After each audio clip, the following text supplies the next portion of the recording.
No, I think that's wonderful, wonderful suggestion.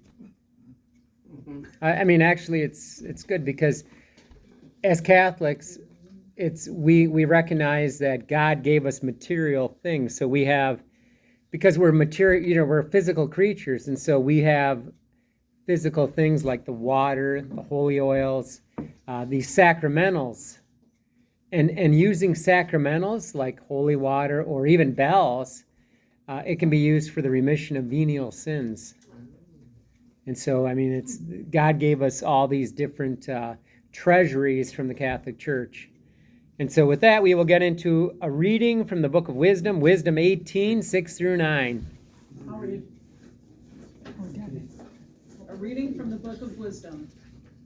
The night of the Passover was known beforehand to our fathers, that, with sure knowledge of the oaths in which they put their faith, they might have courage. Your people awaited the salvation of the just and the destruction of their foes. For when you punished our adversaries, in this you glorified us whom you had summoned. For in secret the holy children of the good were offering sacrifice and putting into effect with one accord the divine institution. The word of the Lord. Thanks be to God. Isn't that amazing? It says the night of the Passover was known beforehand to our fathers.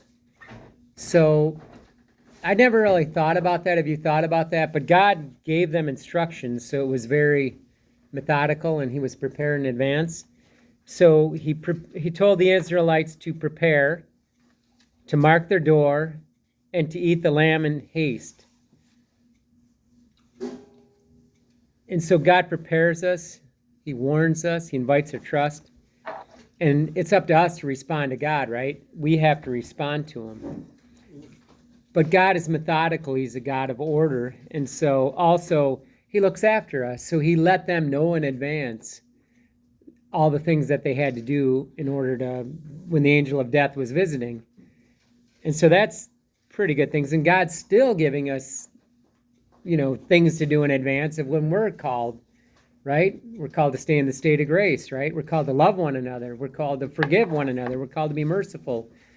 He's calling us to do these things, and he's telling us, seek ye first the kingdom of God. To put away the things of the world and to seek God is our, and that's where we're going, right? That's our eternal destiny. And so we have to prepare for that. So also it says that your people awaited the salvation of the just and the destruction of their foes. And so the same event, salvation here and destruction for other. And actually, when I was thinking about it, remember we had at Corpus Christi, we had the little sequence that we read. Mm-hmm. And that's exactly what it said. It said, salvation to some, destruction for the others. So if you receive in a state of mortal sin, it's to your destruction. But if you receive in the state of grace, it's the bread of heaven, right?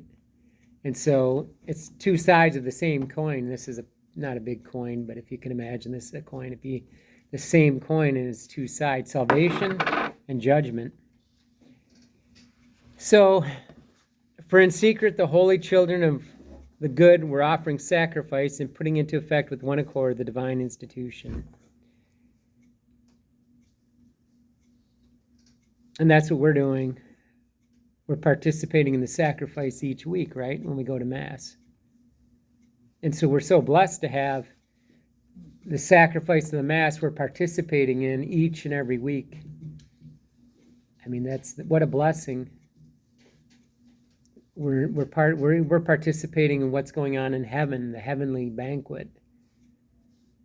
And so we don't see it, but with the eyes of faith, I mean, that's why when people say, oh, Mass is boring or this or that, they don't know what's going on. They don't have a clue. And so I think that's, if we knew what was actually going on, then we would have a whole different attitude when it came to Mass. And I think that's just the catechesis is kind of poor, and it's just, I know when I was catechized, it was really poor, through the 70s and 80s. When I think also the Protestants say that you crucify him every single mass, that you're re-crucifying. And I think if we would have had that in catechesis way back when, the study, I would have been able to tell them, no, It's God a is once and for all, timeless once, right? yeah. Right, so God is outside of time, and so it happened at one time in history, and we're participating in that event, At that time. right?